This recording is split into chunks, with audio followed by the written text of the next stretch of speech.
ধন মানুষের জীবনের সবথেকে বড় প্রয়োজনীয়তা, সেই অস্ত্র যার দ্বারা মানুষের জীবনের অনেক সংকট দূর করে দেওয়া যেতে পারে,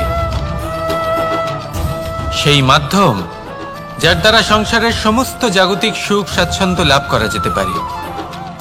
কিন্তু ধনের দ্বারা আমরা সবকিছু লাভ করতে পারি না। জাগতিক স্বাচ্ছন্দ্য আমরা লাভ করতে পারি, কিন্তু সুখ লাভ করতে পারবো না। সুখের উপকরণ আমরা লাভ করতে পারি, কিন্তু সুখের অনুভূতি লাভ করতে পারবো না। আনন্দ, সন্তোষ, প্রসন্নতা এগুলো ধন দ্বারা লাভ করা যায় না। কিন্তু হ্যাঁ, আনন্দ, সন্তোষ আর প্রসন্নতার সাথে যদি কোনো কাজ করেন তাহলে অবশ্যই ধন লাভ করবেন। তাহলে আসুন আর এই প্রসন্নতার সাথে বলুন, রাধা রাধা। মানুষ শুধুমাত্র দুই ধরনের ব্যক্তির সামনেই নত হন। একজন হলেন তিনি যাকে তিনি সম্মান করেন, আর আরেকজন যাকে তিনি ভয় পান। এবার কোনো ব্যক্তি যদি আপনার সামনে নত হন তাহলে তার পেছনের কারণ কি? আপনার প্রতি সম্মান নাকি আপনার প্রতি ভয়? সেটা আপনাকেই বুঝতে হবে। যদি আপনি এমন মনে করেন যে তাতে কি যায় আসে, ভয় হোক বা সম্মান, কেউ আমার সামনে নত তো হচ্ছেন, যদি এটা আপনার চিন্তা ভাবনা হয় তাহলে আপনাকে মনে করিয়ে দিই, এই সময় বদলাতে বেশি সময় লাগে না। আজ যে ব্যক্তি আপনাকে দেখে ভয় পাচ্ছে, কাল এই ভয়ের সমাপ্তিও ঘটতে পারে। আবার এমনও হতে পারে যে তার কাছে অত্যাধিক শক্তি চলে এলো। অনেক কিছুই হতে পারে। তাই মনে রাখবেন, যে মাথা ভয়ের কারণে নত হয় তা সময় এলে সবার আগে বিরোধিতা করতে পারে, আর যে মাথা সম্মানের কারণে নত হয় আপনার জন্য নিজের শিরচ্ছেদও সে করতে পারে। তাই সকলকে আপন করে নিন, কিন্তু ভয় প্রয়োগ করে নয়। কর্ম করুন এবং সম্মান অর্জন করুন। শুধু এটাই করুন আর আমার সাথে ভালোবেসে বলুন, রাধা রাধা। আমাদের জীবনে গুরুজনেরা, জ্ঞানী মানুষজন সবসময় একটা কথা বলেন, ধৈর্য ধরো। শুধুমাত্র দুটো শব্দ, কিন্তু কতটা বিশাল সেটা বোঝার চেষ্টা করুন। ছোট একটা অস্ত্র হাতে নিন এবং একটা বিশাল পর্বতে নিরন্তর প্রহার করতে থাকুন। ধৈর্য ধরে সেই কাজ করতে থাকুন। এমন একদিন আসবে এই বিশাল পর্বতে আপনি একটা পথ তৈরি করবেন। কোনো ধনুর্ধর যখন নিজের বিদ্যা অর্জন করেন তখন তাকেও ধৈর্য ধরতে হয়, তার নিজেকে সময় দিতে হয়, তবেই সে ধনুর্বিদ্যা শিখতে পারে। সেইভাবে আমাদের জীবনেও ধৈর্য ধরার খুব প্রয়োজন। পরিবারে ধৈর্য রাখতে পারলে তাহলে আস্তে আস্তে দেখবেন প্রেম বৃদ্ধি পাচ্ছে। সমাজে যদি ধৈর্য রাখতে পারেন তাহলে আস্তে আস্তে এই সমাজ আপনাকে সম্মান করবে। যদি নিজের জীবনে ধৈর্য রাখতে পারেন তাহলে নিজে থেকেই আত্মবিশ্বাস বাড়বে, নিজের বিকাশ হবে। জীবনে সবই সম্ভব যদি ধৈর্য রাখতে পারেন। হয়তো আস্তে আস্তে হবে, কিন্তু হবে অবশ্যই। শুধু ধৈর্য রাখুন, কারণ ধৈর্যই সবথেকে বড় পুঁজি। আসুন আর আমার সাথে ভালোবেসে বলুন, রাধা রাধা। কোনো এক সময়ের ঘটনা এটা। মা এবং বাবা হাটে গিয়েছিলেন। তখন আমি আর দাদা গিয়েছিলাম গরু চড়াতে।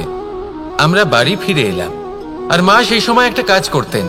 যখনই হাটে যেতেন দরজা তালা বন্ধ করে যেতেন। উনি খুব ভালো করে জানতেন যে যদি ওনার এই মাখন চোর সঠিক সময়ে পৌঁছে যায় তাহলে এক ফোঁটাও মাখন আর অবশিষ্ট থাকবে না।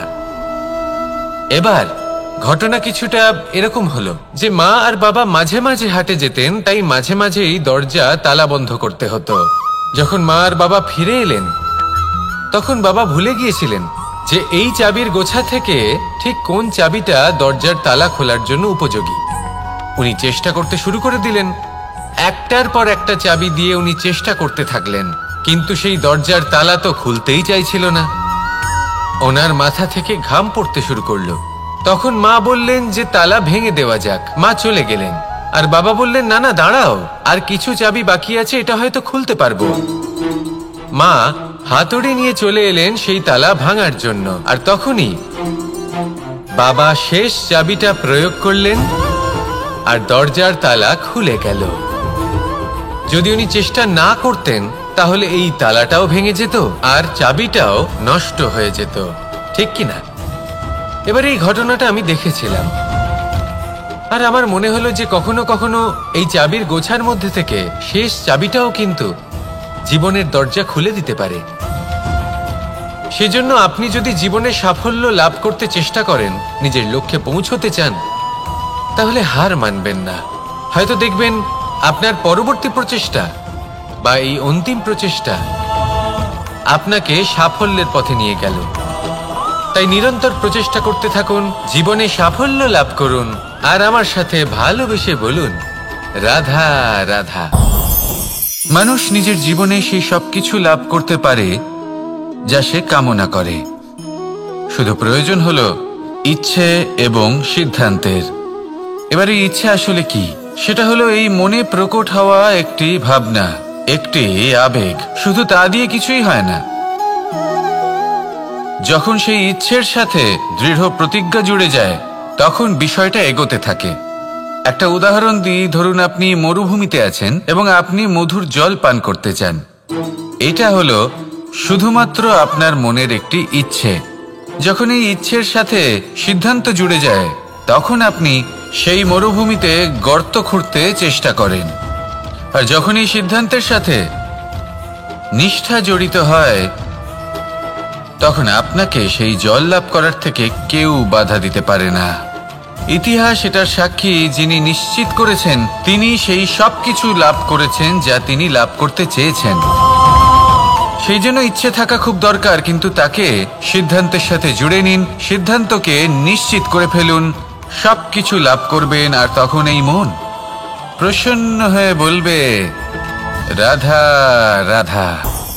বনের মধ্যে যদি আপনি কোনো বিষাক্ত সাপ দেখেন, তাহলে কি করবেন? আপনি তখনই তার থেকে দূরে পালাতে চেষ্টা করবেন। আর এটা কেন করবেন? নিজের রক্ষার্থে। এই কথা আমি নয় মেনে নিলাম, কিন্তু নিজের জীবনে এটা করেন না কেন? আপনি যেখানেই যান, যে স্থানেই যান না কেন, প্রত্যেক সময় প্রত্যেক মুহূর্তে এমন বিষাক্ত সাপ আপনি অবশ্যই খুঁজে পাবেন। আর সেই সাপ নয় যাদের আপনি বনে খুঁজে পাবেন, এরা হলো সেই সাপ যা আপনাকে পাপ করতে বাধ্য করবে। আপনার অন্তরের বাসনা, ক্রোধ, অহংকার, লোভ, ঈর্ষা এদের বৃদ্ধি ঘটাবে।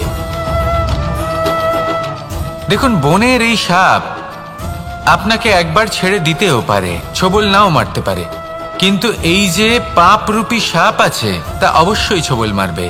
কর্ম যদি করেন তাহলে অবশ্যই ফল পাবেন। সেই জন্য যখনই কোথাও যাবেন, যদি এমন কাউকে দেখেন, যদি এমন কিছু দেখেন যে আপনাকে পাপ করতে বাধ্য করছে, তাহলে সেই মুহূর্তে সেখান থেকে পালিয়ে যান। যেমন বনের সাপ দেখে আপনি পালাতে থাকেন। সৎকর্মের রক্ষা অত্যন্ত আবশ্যক।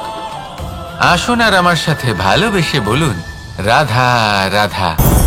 এই সংসারের সব থেকে বড় সুখ কি?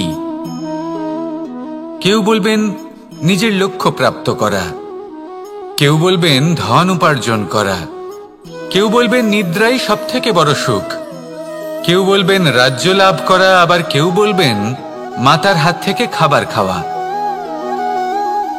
আদি ইত্যাদি। কিন্তু যদি সত্যি কথা বলি, এই সংসারের সব থেকে বড় সুখ হলো সেবা করা। কখনো কাউকে সেবা করে দেখুন। এই সেবা দ্বারা অন্য কোনো মানুষের আশীর্বাদ লাভ করাতেই সুখ রয়েছে। আপনার সেবা ভাব দ্বারা যখন কোনো মানুষ নিজের অন্তরাত্মা থেকে আপনাকে আশীর্বাদ করে, তার থেকে বড় সুখ আর কিছুই নেই। কারণ প্রত্যেক মানুষের মধ্যে ঈশ্বর বাস করেন। নরের সেবাই হলো নারায়ণের সেবা। নিষ্কাম সেবা করাই হলো সব থেকে বড় সুখ। তাই নিজের অন্তরে সেবার এই ভাব জাগ্রত করুন। যে সুখের কথা আমি বলছি, সেই সুখ অনুভব করেই দেখুন। এই মন সুপ্রসন্ন হয়ে বলবে, রাধা রাধা। বায়ু পঞ্চতত্ত্বের মধ্যে তৃতীয় তত্ত্ব। কেউ একে সমীর বলে, আবার কেউ একে পবন বলে। প্রথম কথা হলো এটাই যে এই বায়ু আমাদের জীবন দান করে প্রতিদিন, প্রত্যেক মুহূর্তে। এই বায়ুর কারণেই আমরা নিঃশ্বাস নিতে পারি, জীবিত থাকতে পারি। এই বায়ুই হলো সেই যা সকল মেঘেদের একত্রিত করে একটি স্থানে আর বর্ষা ঘটায়। আর এই বর্ষার কারণেই এই ধরিত্রীতে অন্ন উৎপন্ন হয়। এই বায়ুকে দেখুন, কখনো এতটা সৌম্য যে আপনার কোনোই তফাৎ বোধ হয় না, আর কখনো কখনো এমন রূপ ধারণ করে ফেলে যে অনেক বড় বড় পর্বতের আকার পর্যন্ত বদলে ফেলে। এটাই হলো বায়ুর বিশেষত্ব। বায়ু শেখায় যে সময়ের সাথে সাথে বইতে থাকো, সকলকে জীবন দান করো, সকলকে সাহায্য করো, কিন্তু যখন বিপদ সামনে আসবে তখন দৃঢ় হয়ে সম্মুখীন হও। বাধা অনুযায়ী নিজেকে গড়ে নিতে হবে, আর কখন কতটা কঠোর হতে হবে আর কখন কতটা সৌম্য হতে হবে, এটা বায়ুকে দেখে শিখুন। আর আমার সাথে ভালোবেসে বলুন, রাধা রাধা।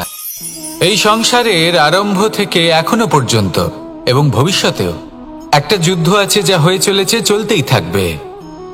পাপ এবং পুণ্যের মধ্যে যুদ্ধ, সত্য এবং অসত্যের মধ্যে যুদ্ধ। এই যুদ্ধ চলেই আসছে, আর এই যুদ্ধে যারা লড়েন তাদের আমরা সবসময় জয় জয়কার করি। আর যারা এই জয় জয়কার করেন তাদের প্রত্যেকের একটা বিশেষ গুরুত্ব থাকে। যখনই কোনো যোদ্ধা যুদ্ধক্ষেত্রে ক্লান্ত হয়ে পড়ে, শক্তিহীন হয়ে পড়ে, তখন এরা জয় জয়কার করে, শঙ্খ বাজাতে থাকে, সেই যোদ্ধাকে অনুপ্রেরিত করে, শক্তি এবং সাহসে ভরিয়ে তোলে, আর তখন সেই যোদ্ধা সেই যুদ্ধকে এগিয়ে নিয়ে যেতে পারে। যখন শ্রীরাম লঙ্কা যাত্রা করার জন্য সেতু তৈরি করছিলেন, তখন একটা ছোট্ট মিষ্টি কাঠবিড়ালি নিজের মুখে মাটির টুকরো বয়ে নিয়ে গিয়ে তার সাধ্যমতো তাকে সাহায্য করছিল। শ্রীরাম দেখলেন এবং বললেন যে ও তো সবার মনোবল বৃদ্ধি করছে, সবাইকে প্রেরিত করছে। ও বলল যে আমি এত ছোট হয়েও যদি এই কাজ করতে পারি, তাহলে আপনারা সবাই কেন পারবেন না? এটাই হলো সেই সকলের মাহাত্ম্য, যারা জয় জয়কার করেন, অনুপ্রেরিত করেন, সাহস যোগান। ওনারা সেই ব্যক্তি যারা একজন যোদ্ধার মধ্যে যুদ্ধকে জয় করার শক্তি প্রদান করেন। আসুন আমার সাথে ভালোবেসে বলুন, রাধা রাধা। কোকিলের ডাক শুনে আমার মন প্রফুল্ল হয়ে ওঠে। কোকিল হলো আমার অত্যন্ত প্রিয়। এরকমই আরো একটা পাখি আছে, কাক। একদিকে কাক, অন্যদিকে কোকিল। এদের মধ্যে বেশি পার্থক্য নেই, কিন্তু কোকিলের কণ্ঠ শুনে সবার মন প্রফুল্ল হয়ে ওঠে। কোকিল যখন সামনে আসে তখন মন শান্ত হয়ে যায়, যখন কাক সামনে আসে তখন মানুষ দূরে পালিয়ে যায়। এমন কেন হয়? কারণ হলো বাণী। কোকিলের বাণী অত্যন্ত মিষ্টি, অত্যন্ত মধুর। সেখানেই কাকের বাণী অত্যন্ত কর্কশ শোনায়, আর কর্কশ বাণী শোনা কেউ পছন্দ করেন না। আপনি নিজেকে জিজ্ঞেস করুন, কোনো ব্যক্তি আপনার সাথে কথা বললে তার বাণী মধুর হলে আপনার ভালো লাগে, আর যদি কর্কশ হয় তার থেকে দূরে চলে যেতে ইচ্ছে করে। তাই নিজের বাণীও এইভাবেই মধুর রাখুন, মিষ্টি রাখুন। এ আমারও খুব প্রিয়। আর এটা তখন হয় যখন মনে প্রেম থাকে। মনের মধ্যে প্রেম জাগ্রত করুন, বাণী নিজে থেকেই মধুর হয়ে যাবে। আর কৃষ্ণ নিজে থেকে আপনার কাছে আসবে আর আপনার সাথে বলবে, কি রাধা রাধা। যখন সূর্যের অত্যাধিক তাপের কারণে এই ধরিত্রী শুষ্ক হয়ে যায়, তখন প্রতিবিম্ব আমরা এইভাবে দেখতে পাই। আমরা কোথাও দূরে তাকালে আমাদের মনে হয় সেখানে জল রয়েছে। আমরা যখনই কাছে গিয়ে দেখি তখন দেখি যে সেখানে জলই নেই। তারপর যেই আমরা পেছনে ফিরে তাকাই, আমরা দেখি যেখান থেকে আমরা এসেছি সেখানে জল পড়ে রয়েছে। এবার এই যে মরুতৃষ্ণা, তা কিন্তু শুধুই ভূমিতে নয়, আমাদের ভাবনা চিন্তার সাথেও এটাই হয়ে থাকে, অনেক সময় হয়ে থাকে। যে ব্যক্তি জল লাভ করার আশায় বসে থাকে সে কখনোই জল লাভ করতে পারে না, কিন্তু যে ব্যক্তি জল লাভ করার আশায় নিরন্তর পরিশ্রম করতে থাকে, ঘাম ঝরায়, সেই ব্যক্তি কোনো মরুভূমিতেও জল লাভ অবশ্যই করে। জীবনে যদি আমরা বড় কিছু লাভ করতে চাই তাহলে নিরন্তর পরিশ্রম করতেই হবে। পরিশ্রমের এই মনোভাব অত্যন্ত গুরুত্বপূর্ণ। এই মনোভাব আর দৃষ্টিভঙ্গি এ হলো অন্তরের গুণ। রূপ এবং প্রসাধন এগুলি হলো বাহ্যিক আবরণ। যে ব্যক্তি রূপের কারণে আপনাকে ভালোবাসে তা প্রকৃত ভালোবাসা নয়। কিন্তু যে ব্যক্তি আপনার আবেগ এবং মানসিকতার জন্য আপনাকে ভালোবাসে, তাই হলো প্রকৃত ভালোবাসা। তাহলে এই কথাটা মনে রাখুন আর আমার সাথে ভালোবেসে বলুন, রাধা রাধা। আমার অনেকগুলো নাম আছে, আর তাদের মধ্যে একটি হলো যুদ্ধ বিমুখ। এই কথা আপনারা সবাই জানেন। দাদাও আমাকে বলেছেন যে তুমি এরকম কিভাবে যুদ্ধক্ষেত্র থেকে মুখ ঘুরিয়ে পালাতে পারো কানাই। দেখুন, যেটা সময়ের দাবি ছিল আমি সেটাই করেছি।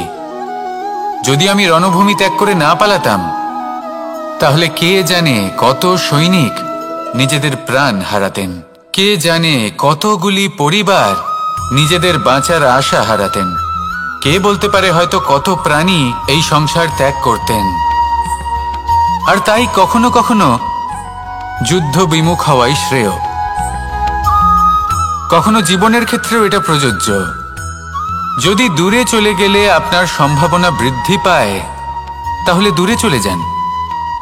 দূরে চলে যান সেই সকল ব্যক্তিদের থেকে যারা কথায় কথায় আপনাকে অপমান করেন, আপনার নিন্দা করেন, আপনাকে বাধা দেবার চেষ্টা করেন, আপনাকে ছোট করেন। কারণ তাদের সাথে থেকে, সেই সকল ব্যক্তিদের সাথে থাকলে যারা আপনার মূল্য বোঝেন না, আপনি নিজের আত্মসম্মান, নিজের আত্মবিশ্বাস, নিজের ব্যক্তিত্বকে নত করে ফেলবেন।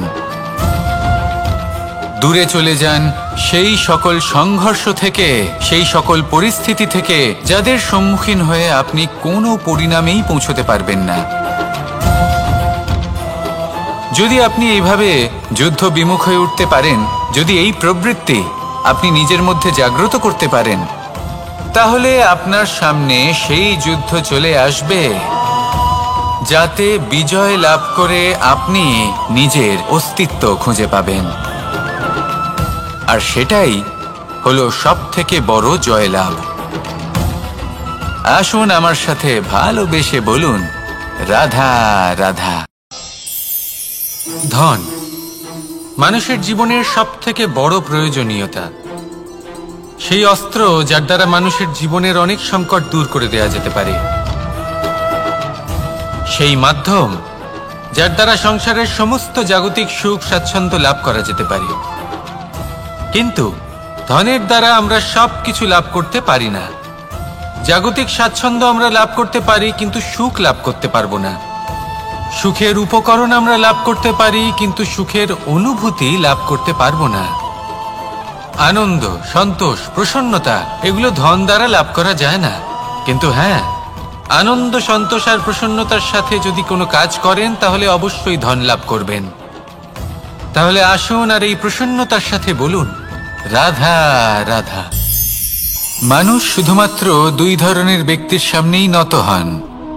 একজন হলেন তিনি যাকে তিনি সম্মান করেন, আর আরেকজন যাকে তিনি ভয় পান। এবার কোনো ব্যক্তি যদি আপনার সামনে নত হন, তাহলে তার পেছনের কারণ কি? আপনার প্রতি সম্মান নাকি আপনার প্রতি ভয়? সেটা আপনাকেই বুঝতে হবে। যদি আপনি এমন মনে করেন যে তাতে কি যায় আসে, ভয় হোক বা সম্মান, কেউ আমার সামনে নত তো হচ্ছেন, যদি এটা আপনার চিন্তা ভাবনা হয়, তাহলে আপনাকে মনে করিয়ে দিই, এই সময় বদলাতে বেশি সময় লাগে না। আজ যে ব্যক্তি আপনাকে দেখে ভয় পাচ্ছে, কাল এই ভয়ের সমাপ্তিও ঘটতে পারে। আবার এমনও হতে পারে যে তার কাছে অত্যধিক শক্তি চলে এলো। অনেক কিছুই হতে পারে। তাই মনে রাখবেন, যে মাথা ভয়ের কারণে নত হয়, তা সময় এলে সবার আগে বিরোধিতা করতে পারে। আর যে মাথা সম্মানের কারণে নত হয়, আপনার জন্য নিজের শিরচ্ছেদও সে করতে পারে। তাই সকলকে আপন করে নিন, কিন্তু ভয় প্রয়োগ করে নয়। কর্ম করুন এবং সম্মান অর্জন করুন। শুধু এটাই করুন আর আমার সাথে ভালোবেসে বলুন, রাধা রাধা। আমাদের জীবনে গুরুজনেরা, জ্ঞানী মানুষজন সবসময় একটা কথা বলেন, ধৈর্য ধরো। শুধুমাত্র দুটো শব্দ, কিন্তু কতটা বিশাল সেটা বোঝার চেষ্টা করুন। ছোট একটা অস্ত্র হাতে নিন এবং একটা বিশাল পর্বতে নিরন্তর প্রহার করতে থাকুন। ধৈর্য ধরে সেই কাজ করতে থাকুন। এমন একদিন আসবে, এই বিশাল পর্বতে আপনি একটা পথ তৈরি করবেন। কোনো ধনুর্ধর যখন নিজের বিদ্যা অর্জন করেন তখন তাকেও ধৈর্য ধরতে হয়, তার নিজেকে সময় দিতে হয়, তবেই সে ধনুর বিদ্যা শিখতে পারে। সেইভাবে আমাদের জীবনেও ধৈর্য ধরার খুব প্রয়োজন। পরিবারে ধৈর্য রাখতে পারলে তাহলে আস্তে আস্তে দেখবেন প্রেম বৃদ্ধি পাচ্ছে। সমাজে যদি ধৈর্য রাখতে পারেন তাহলে আস্তে আস্তে এই সমাজ আপনাকে সম্মান করবে। যদি নিজের জীবনে ধৈর্য রাখতে পারেন তাহলে নিজে থেকেই আত্মবিশ্বাস বাড়বে, নিজের বিকাশ হবে। জীবনে সবই সম্ভব যদি ধৈর্য রাখতে পারেন। হয়তো আস্তে আস্তে হবে, কিন্তু হবে অবশ্যই। শুধু ধৈর্য রাখুন, কারণ ধৈর্যই সব থেকে বড় পুঁজি। আসুন আর আমার সাথে ভালোবেসে বলুন, রাধা রাধা। কোনো এক সময়ের ঘটনা এটা। মা এবং বাবা হাটে গিয়েছিলেন। তখন আমি আর দাদা গিয়েছিলাম গরু চড়াতে। আমরা বাড়ি ফিরে এলাম, আর মা সেই সময় একটা কাজ করতেন। যখনই হাটে যেতেন দরজা তালা বন্ধ করে যেতেন। উনি খুব ভালো করে জানতেন যে যদি ওনার এই মাখন চোর সঠিক সময়ে পৌঁছে যায় তাহলে এক ফোঁটাও মাখন আর অবশিষ্ট থাকবে না। এবার ঘটনা কিছুটা এরকম হলো যে মা আর বাবা মাঝে মাঝে হাটে যেতেন, তাই মাঝে মাঝেই দরজা তালা বন্ধ করতে হতো। যখন মা আর বাবা ফিরে এলেন তখন বাবা ভুলে গিয়েছিলেন যে এই চাবির গোছা থেকে ঠিক কোন চাবিটা দরজার তালা খোলার জন্য উপযোগী। উনি চেষ্টা করতে শুরু করে দিলেন। একটার পর একটা চাবি দিয়ে উনি চেষ্টা করতে থাকলেন, কিন্তু সেই দরজার তালা তো খুলতেই চাইছিল না। ওনার মাথা থেকে ঘাম পড়তে শুরু করলো। তখন মা বললেন যে তালা ভেঙে দেওয়া যাক। মা চলে গেলেন, আর বাবা বললেন না না দাঁড়াও, আর কিছু চাবি বাকি আছে, এটা হয়তো খুলতে পারবো। মা হাতুড়ি নিয়ে চলে এলেন সেই তালা ভাঙার জন্য, আর তখনই বাবা শেষ চাবিটা প্রয়োগ করলেন আর দরজার তালা খুলে গেল। যদি উনি চেষ্টা না করতেন তাহলে এই তালাটাও ভেঙে যেত আর চাবিটাও নষ্ট হয়ে যেত, ঠিক কিনা? এবার এই ঘটনাটা আমি দেখেছিলাম, আর আমার মনে হলো যে কখনো কখনো এই চাবির গোছার মধ্যে থেকে শেষ চাবিটাও কিন্তু জীবনের দরজা খুলে দিতে পারে। সেজন্য আপনি যদি জীবনে সাফল্য লাভ করতে চেষ্টা করেন, নিজের লক্ষ্যে পৌঁছতে চান, তাহলে হার মানবেন না। হয়তো দেখবেন আপনার পরবর্তী প্রচেষ্টা বা এই অন্তিম প্রচেষ্টা আপনাকে সাফল্যের পথে নিয়ে গেল। তাই নিরন্তর প্রচেষ্টা করতে থাকুন, জীবনে সাফল্য লাভ করুন, আর আমার সাথে ভালোবেসে বলুন, রাধা রাধা। মানুষ নিজের জীবনে সেই সবকিছু লাভ করতে পারে যা সে কামনা করে। শুধু প্রয়োজন হলো ইচ্ছে এবং সিদ্ধান্তের। এবার এই ইচ্ছে আসলে কি? সেটা হলো এই মনে প্রকট হওয়া একটি ভাবনা, একটি আবেগ। শুধু তা দিয়ে কিছুই হয় না। যখন সেই ইচ্ছের সাথে দৃঢ় প্রতিজ্ঞা জুড়ে যায় তখন বিষয়টা এগোতে থাকে। একটা উদাহরণ দিই, ধরুন আপনি মরুভূমিতে আছেন এবং আপনি মধুর জল পান করতে চান। এটা হলো শুধুমাত্র আপনার মনের একটি ইচ্ছে। যখন এই ইচ্ছের সাথে সিদ্ধান্ত জুড়ে যায় তখন আপনি সেই মরুভূমিতে গর্ত খুঁড়তে চেষ্টা করেন। আর যখন এই সিদ্ধান্তের সাথে নিষ্ঠা জড়িত হয় তখন আপনাকে সেই জল লাভ করার থেকে কেউ বাধা দিতে পারে না। ইতিহাস এটার সাক্ষী, যিনি নিশ্চিত করেছেন তিনি সেই সব কিছু লাভ করেছেন যা তিনি লাভ করতে চেয়েছেন। সেই জন্য ইচ্ছে থাকা খুব দরকার, কিন্তু তাকে সিদ্ধান্তের সাথে জুড়ে নিন, সিদ্ধান্তকে নিশ্চিত করে ফেলুন, সবকিছু লাভ করবেন। আর তখন এই মন প্রসন্ন হয়ে বলবে, রাধা রাধা। বনের মধ্যে যদি আপনি কোনো বিষাক্ত সাপ দেখেন তাহলে কি করবেন? আপনি তখনই তার থেকে দূরে পালাতে চেষ্টা করবেন। আর এটা কেন করবেন? নিজের রক্ষার্থে। এই কথা আমি নয় মেনে নিলাম, কিন্তু নিজের জীবনে এটা করেন না কেন? আপনি যেখানেই যান, যে স্থানেই যান না কেন, প্রত্যেক সময় প্রত্যেক মুহূর্তে এমন বিষাক্ত সাপ আপনি অবশ্যই খুঁজে পাবেন। আর সেই সাপ নয় যাদের আপনি বনে খুঁজে পাবেন, এরা হলো সেই সাপ যা আপনাকে পাপ করতে বাধ্য করবে। আপনার অন্তরের বাসনা, ক্রোধ, অহংকার, লোভ, ঈর্ষা এদের বৃদ্ধি ঘটাবে। দেখুন, বনের এই সাপ আপনাকে একবার ছেড়ে দিতেও পারে, ছোবল নাও মারতে পারে, কিন্তু এই যে পাপরূপী সাপ আছে তা অবশ্যই ছোবল মারবে। কর্ম যদি করেন তাহলে অবশ্যই ফল পাবেন। সেই জন্য যখনই কোথাও যাবেন, যদি এমন কাউকে দেখেন, যদি এমন কিছু দেখেন যে আপনাকে পাপ করতে বাধ্য করছে, তাহলে সেই মুহূর্তে সেখান থেকে পালিয়ে যান। যেমন বনের সাপ দেখে আপনি পালাতে থাকেন। সৎকর্মের রক্ষা অত্যন্ত আবশ্যক। আসুন আর আমার সাথে ভালোবেসে বলুন, রাধা রাধা। এই সংসারের সব থেকে বড় সুখ কি? কেউ বলবেন নিজের লক্ষ্য প্রাপ্ত করা, কেউ বলবেন ধন উপার্জন করা, কেউ বলবেন নিদ্রাই সব থেকে বড় সুখ, কেউ বলবেন রাজ্য লাভ করা, আবার কেউ বলবেন মাতার হাত থেকে খাবার খাওয়া, আদি ইত্যাদি। কিন্তু যদি সত্যি কথা বলি, এই সংসারের সব থেকে বড় সুখ হলো সেবা করা। কখনো কাউকে সেবা করে দেখুন। এই সেবা দ্বারা অন্য কোনো মানুষের আশীর্বাদ লাভ করাতেই সুখ রয়েছে। আপনার সেবা ভাব দ্বারা যখন কোনো মানুষ নিজের অন্তরাত্মা থেকে আপনাকে আশীর্বাদ করে, তার থেকে বড় সুখ আর কিছুই নেই। কারণ প্রত্যেক মানুষের মধ্যে ঈশ্বর বাস করেন। নরের সেবাই হলো নারায়ণের সেবা। নিষ্কাম সেবা করাই হলো সব থেকে বড় সুখ। তাই নিজের অন্তরে সেবার এই ভাব জাগ্রত করুন। যে সুখের কথা আমি বলছি, সেই সুখ অনুভব করেই দেখুন। এই মন সুপ্রসন্ন হয়ে বলবে, রাধা রাধা।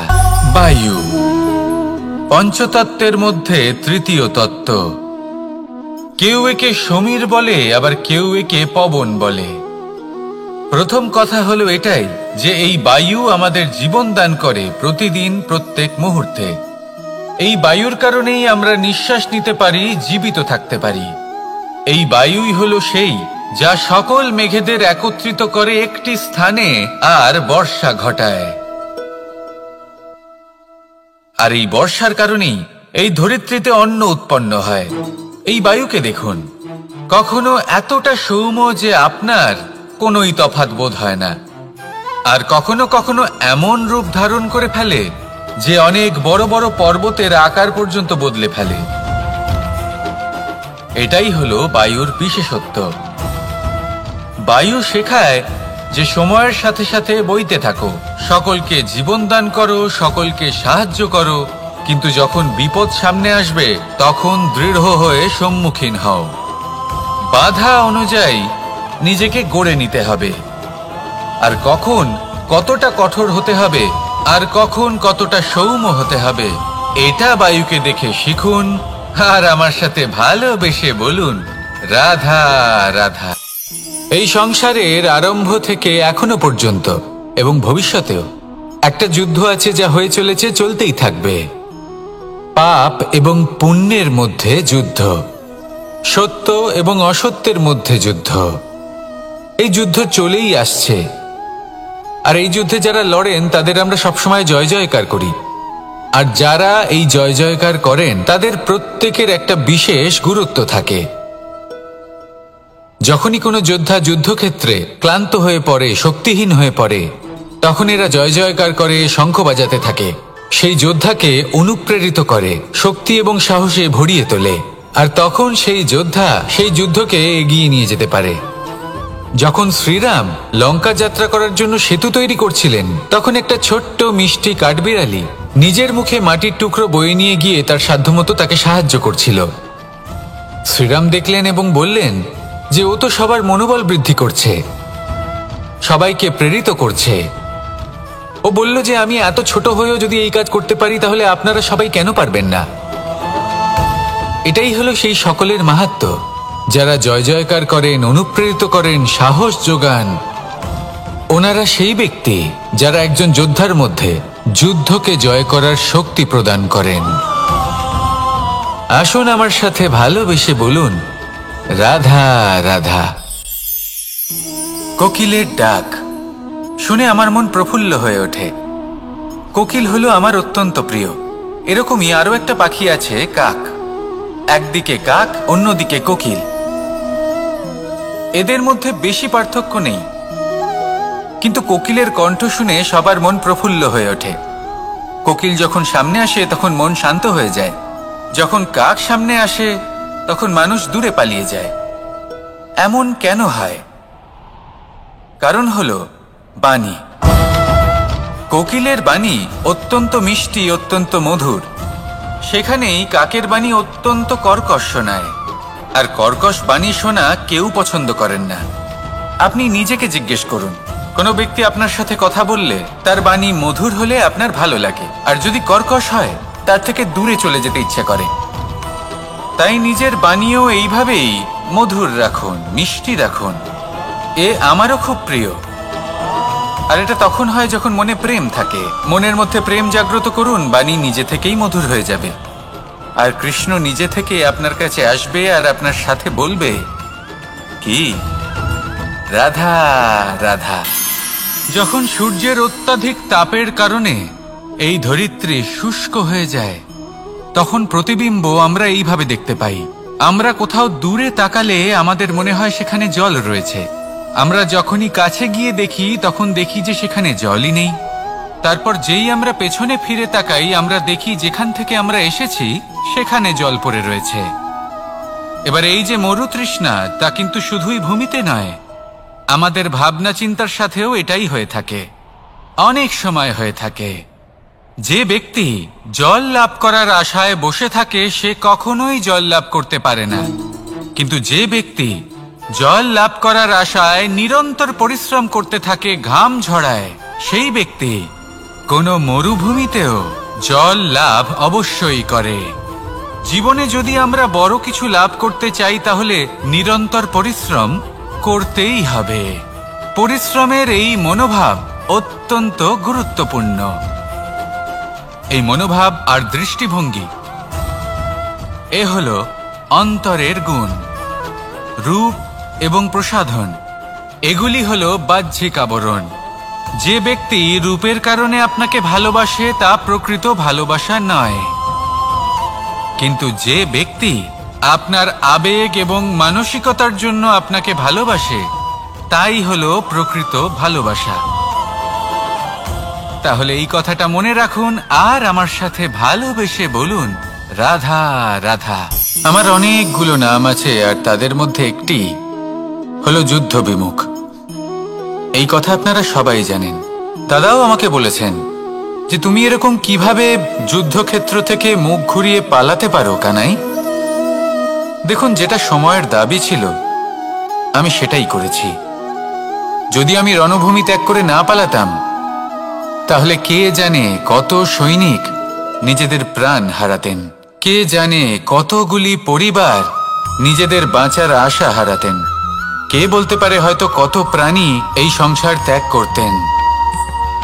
আর তাই কখনো কখনো যুদ্ধ বিমুখ হওয়াই শ্রেয়। কখনো জীবনের ক্ষেত্রেও এটা প্রযোজ্য। যদি দূরে চলে গেলে আপনার সম্ভাবনা বৃদ্ধি পায় তাহলে দূরে চলে যান। দূরে চলে যান সেই সকল ব্যক্তিদের থেকে যারা কথায় কথায় আপনাকে অপমান করেন, আপনার নিন্দা করেন, আপনাকে বাধা দেওয়ার চেষ্টা করেন, আপনাকে ছোট করেন। কারণ তাদের সাথে থেকে, সেই সকল ব্যক্তিদের সাথে থাকলে যারা আপনার মূল্য বোঝেন না, আপনি নিজের আত্মসম্মান, নিজের আত্মবিশ্বাস, নিজের ব্যক্তিত্বকে নত করে ফেলবেন। দূরে চলে যান সেই সকল সংঘর্ষ থেকে, সেই সকল পরিস্থিতি থেকে যাদের সম্মুখীন হয়ে আপনি কোনো পরিণামেই পৌঁছতে পারবেন না। যদি আপনি এইভাবে যুদ্ধ বিমুখ হয়ে উঠতে পারেন, যদি এই প্রবৃত্তি আপনি নিজের মধ্যে জাগ্রত করতে পারেন, তাহলে আপনার সামনে সেই যুদ্ধ চলে আসবে যাতে বিজয় লাভ করে আপনি নিজের অস্তিত্ব খুঁজে পাবেন। আর সেটাই হলো সবথেকে বড় জয়লাভ। আসুন আমার সাথে ভালোবেসে বলুন, রাধা রাধা।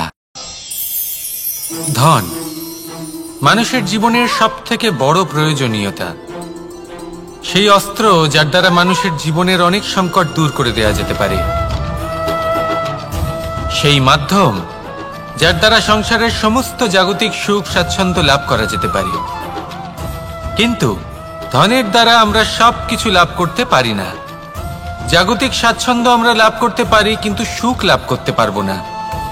সুখের উপকরণ আমরা লাভ করতে পারি, কিন্তু সুখের অনুভূতি লাভ করতে পারবো না। আনন্দ, সন্তোষ, প্রসন্নতা এগুলো ধন দ্বারা লাভ করা যায় না। কিন্তু হ্যাঁ, আনন্দ, সন্তোষ আর প্রসন্নতার সাথে যদি কোনো কাজ করেন তাহলে অবশ্যই ধন লাভ করবেন। তাহলে আসুন আর এই প্রসন্নতার সাথে বলুন, রাধা রাধা। মানুষ শুধুমাত্র দুই ধরনের ব্যক্তির সামনেই নত হন। একজন হলেন তিনি যাকে তিনি সম্মান করেন, আর আরেকজন যাকে তিনি ভয় পান। এবার কোনো ব্যক্তি যদি আপনার সামনে নত হন, তাহলে তার পেছনের কারণ কি? আপনার প্রতি সম্মান নাকি আপনার প্রতি ভয়? সেটা আপনাকেই বুঝতে হবে। যদি আপনি এমন মনে করেন যে তাতে কি যায় আসে, ভয় হোক বা সম্মান, কেউ আমার সামনে নত তো হচ্ছেন, যদি এটা আপনার চিন্তা ভাবনা হয়, তাহলে আপনাকে মনে করিয়ে দিই, এই সময় বদলাতে বেশি সময় লাগে না। আজ যে ব্যক্তি আপনাকে দেখে ভয় পাচ্ছে, কাল এই ভয়ের সমাপ্তিও ঘটতে পারে। আবার এমনও হতে পারে যে তার কাছে অত্যাধিক শক্তি চলে এলো। অনেক কিছুই হতে পারে। তাই মনে রাখবেন, যে মাথা ভয়ের কারণে নত হয় তা সময় এলে সবার আগে বিরোধিতা করতে পারে, আর যে মাথা সম্মানের কারণে নত হয় আপনার জন্য নিজের শিরচ্ছেদও সে করতে পারে। তাই সকলকে আপন করে নিন, কিন্তু ভয় প্রয়োগ করে নয়। কর্ম করুন এবং সম্মান অর্জন করুন। শুধু এটাই করুন আর আমার সাথে ভালোবেসে বলুন, রাধা রাধা। আমাদের জীবনে গুরুজনেরা, জ্ঞানী মানুষজন সবসময় একটা কথা বলেন, ধৈর্য ধরো। শুধুমাত্র দুটো শব্দ, কিন্তু কতটা বিশাল সেটা বোঝার চেষ্টা করুন। ছোট একটা অস্ত্র হাতে নিন এবং একটা বিশাল পর্বতে নিরন্তর প্রহার করতে থাকুন। ধৈর্য ধরে সেই কাজ করতে থাকুন। এমন একদিন আসবে, এই বিশাল পর্বতে আপনি একটা পথ তৈরি করবেন। কোনো ধনুর্ধর যখন নিজের বিদ্যা অর্জন করেন, তখন তাকেও ধৈর্য ধরতে হয়, তার নিজেকে সময় দিতে হয়, তবেই সে ধনুর্বিদ্যা শিখতে পারে। সেইভাবে আমাদের জীবনেও ধৈর্য ধরার খুব প্রয়োজন। পরিবারে ধৈর্য রাখতে পারলে তাহলে আস্তে আস্তে দেখবেন প্রেম বৃদ্ধি পাচ্ছে। সমাজে যদি ধৈর্য রাখতে পারেন, তাহলে আস্তে আস্তে এই সমাজ আপনাকে সম্মান করবে। যদি নিজের জীবনে ধৈর্য রাখতে পারেন, তাহলে নিজে থেকেই আত্মবিশ্বাস বাড়বে, নিজের বিকাশ হবে।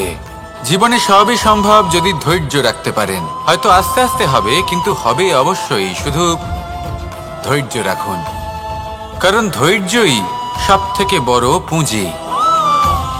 আসুন আর আমার সাথে ভালোবেসে বলুন, রাধা রাধা। কোনো এক সময়ের ঘটনা এটা। মা এবং বাবা হাটে গিয়েছিলেন। তখন আমি আর দাদা গিয়েছিলাম গরু চড়াতে। আমরা বাড়ি ফিরে এলাম, আর মা সেই সময় একটা কাজ করতেন। যখনই হাটে যেতেন, দরজা তালা বন্ধ করে যেতেন। উনি খুব ভালো করে জানতেন যে যদি ওনার এই মাখন চোর সঠিক সময়ে পৌঁছে যায়, তাহলে এক ফোঁটাও মাখন আর অবশিষ্ট থাকবে না। এবার ঘটনা কিছুটা এরকম হলো যে মা আর বাবা মাঝে মাঝে হাটে যেতেন, তাই মাঝে মাঝেই দরজা তালা বন্ধ করতে হতো। যখন মা আর বাবা ফিরে এলেন, তখন বাবা ভুলে গিয়েছিলেন যে এই চাবির গোছা থেকে ঠিক কোন চাবিটা দরজার তালা খোলার জন্য উপযোগী। উনি চেষ্টা করতে শুরু করে দিলেন। একটার পর একটা চাবি দিয়ে উনি চেষ্টা করতে থাকলেন, কিন্তু সেই দরজার তালা তো খুলতেই চাইছিল না। ওনার মাথা থেকে ঘাম পড়তে শুরু করলো। তখন মা বললেন যে তালা ভেঙে দেওয়া যাক। মা চলে গেলেন, আর বাবা বললেন, না না দাঁড়াও, আর কিছু চাবি বাকি আছে, এটা হয়তো খুলতে পারবো। মা হাতুড়ি নিয়ে চলে এলেন সেই তালা ভাঙার জন্য, আর তখনই বাবা শেষ চাবিটা প্রয়োগ করলেন, আর দরজার তালা খুলে গেল। যদি উনি চেষ্টা না করতেন, তাহলে এই তালাটাও ভেঙে যেত আর চাবিটাও নষ্ট হয়ে যেত, ঠিক কিনা? এবার এই ঘটনাটা আমি দেখেছিলাম, আর আমার মনে হলো যে কখনো কখনো এই চাবির গোছার মধ্যে থেকে শেষ চাবিটাও কিন্তু জীবনের দরজা খুলে দিতে পারে। সেজন্য আপনি যদি জীবনে সাফল্য লাভ করতে চেষ্টা করেন, নিজের লক্ষ্যে পৌঁছতে চান, তাহলে হার মানবেন না। হয়তো দেখবেন আপনার পরবর্তী প্রচেষ্টা বা এই অন্তিম প্রচেষ্টা আপনাকে সাফল্যের পথে নিয়ে গেল। তাই নিরন্তর প্রচেষ্টা করতে থাকুন, জীবনে সাফল্য লাভ করুন, আর আমার সাথে ভালোবেসে বলুন রাধা রাধা।